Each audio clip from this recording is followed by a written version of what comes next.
Petrol prices 120 या 130 या उससे ऊपर भी जा सकता है। और शॉकिंग बात यह है, इसका कारण इंडिया में नहीं है। ये सब हो रहा है मिडिल ईस्ट में चल रहे ईरान इजराइल यूएसए कन्फ्लिक्ट की वजह से। आज मैं आपको सिंपल लैंग्वेज में समझाऊंगा कि कैसे ये वॉर आपकी जेब पर सीधा असर डाल सकता है। सबसे पहले एक बेसिक बात समझो। मिडिल ईस्ट दुनिया का सबसे बड़ा ऑयल सप्लायर है और अभी यही रीजन सबसे ज्यादा टेंशन में है। ईरान इजराइल और यूएसए के बीच कन्फ्लिक्ट बढ़ रहा है और इसका सीधा असर ऑयल सप्लाई पर पड़ रहा है।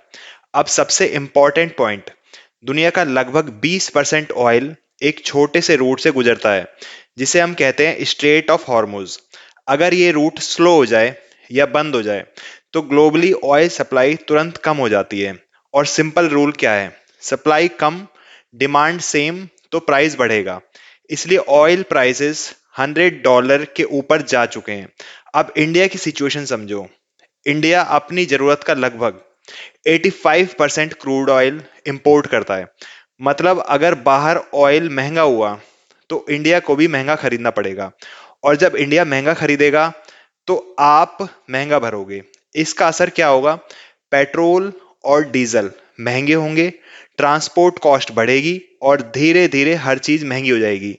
सब्जी मिल्क मोबाइल सब कुछ। और इम्पैक्ट यहीं खत्म नहीं होता, इन्फ्लेशन बढ़ेगा, रुपी कमजोर हो सकता है और इंटरेस्ट रेट्स भी बढ़ सकते हैं। मतलब ईएमआई भी बढ़ सकती है। एक लाइन याद रखो, ऑयल सिर्फ फ्यूल नहीं है, ये पूरी इकोनॉमी का इंजन है। तो फाइनल बात यह है, वॉर हजारों किलोमीटर दूर हो रही है लेकिन उसका बिल हमेशा आपकी जेब से जाता है।